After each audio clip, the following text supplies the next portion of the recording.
Good morning, everyone. I'm here working on my 91 Chevy pickup. This was my dad's last pickup truck. So it's kind of fun getting use out of it. I'm sure he's smiling. Of course, maybe he's not smiling knowing what I all collect with it. It has a little bitty V6 in it. It has no power, but it sure gets great gas mileage. But with the 5-speed manual, you can always find a gear that'll get you up the hill, it seems. But I've always had a problem with it overheating. It'll look at the radiator ones. I mean, I'd turn the heat on when it was warm weather, just to help keep it cool. Well, that's the radiator that came out of it. And this is the radiator I want to put in it. This radiator came out of my 89 one-ton Chevy pickup. The 6-man one you've seen many times when I was hauling stuff home. I had replaced that with a bigger one when I started pulling my 5th-wheel trailer around. This came out of, the truck had a 350 in it with an automatic and no air, and I put a radiator in that was for a truck with a 454 with air conditioning, so it was I think it had one more, it was 4-core instead of 3. But you can see the immense difference in radiators here, so I'm hoping this one from the 89 looks like it'll just about fit right in. Anyway, we're gonna make it fit, so I'm gonna get at it, and that should keep it cool, I would think. And I think you can see here, there's a panel on one side here that can be removed that opens up the opening in the cowl for a bigger radiator. So I'm gonna get that panel off, otherwise the bigger radiator won't do me any good. Panel, that's how much bigger the radiator will be. This panel is just held on with these plastic buttons, so that popped right out of there. Now we're going to see if the radiator will fit in.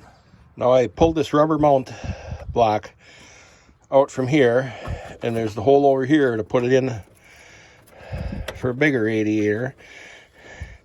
And even though this is a different body style than the 89 square body, it's looking like it almost will fit right in, so we're going to give it a whirl. Now I also moved the rubber mount over on this side from there over to here and see if they line up now. That one looks great, and this one looks great. Looks to line right up. There, I think the radiator hose will stretch that little about 2 inches. We moved it over.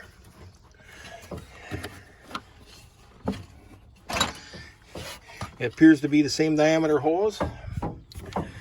And I think the top hose is going to make it too when I rotate it on the thermostat housing there. So now the top we know isn't going to fit on because it's too narrow. But the rubber grommets might just fit around the radiator here, instead of me looking for a different top. And it won't be the right fan shroud. 6 inches of the radiator will be on the outside the fan shroud, but the air will still be going through it when you're driving down the road, and the core is thicker. So I'm thinking my my heating problem, I never had it overheat many times, but I'd be watching the gauge all the time and turning on the heater to help it cool. But I'm gonna see if I can get the top to fit in place. Well, this radiator is definitely taller too, so this won't fit down in. But I'm gonna get this shroud out of the way, and if the radiator closes, I'll be able to make my own mounts to hold it on the top. And I would cut this shroud down in order to put it back in place. Well, the hood closes fine, so now we gotta do is get it fastened in place and the hose is hooked up. Now I just have it, he just wired up to hold it away from the fan.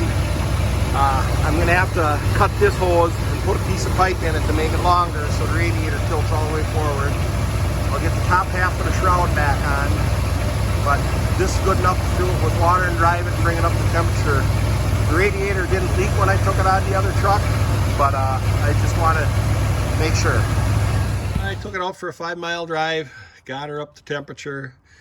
It's not leaking anywhere, all appears good, so I have to cut this hose and put a pipe in it to get it longer, to get the radiator forward, get the top of the radiator mounted, and get the top half of the shroud back in.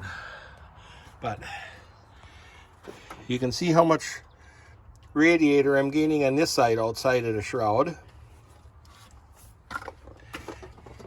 And I'm gaining a couple inches on this side, 3 inches. And it's slightly taller and it's thicker. So I don't know what you think, but my guess is this is going to cure my heating problem on this truck. So I hope you enjoyed this little video. I know it wasn't, well, to some people it's old. It's a 33-year-old truck, but to me it isn't. This is just service work that has to be done so I can keep messing with my other stuff. I hope you enjoyed it. Thanks for watching.